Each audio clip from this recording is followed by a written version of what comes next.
நான் அனைத்து மனிதர்களையும் நேசிக்கிறேன். நீங்கள் கர்த்தராகிய என்னிடத்திலே ஒப்புக்கொடுத்து வாழும் பொழுது உங்களின் எல்லா தேவைகளும் சந்திக்கப்படும் என்று வாக்கு கொடுக்கிறேன்.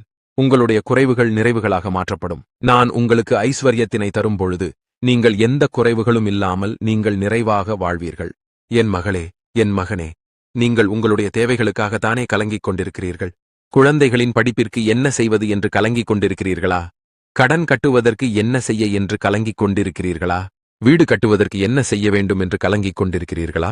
கடன் பிரச்சனைகளில் இருந்து விடுபட என்ன செய்ய என்று கலங்கிக் கொண்டிருக்கிறீர்களா?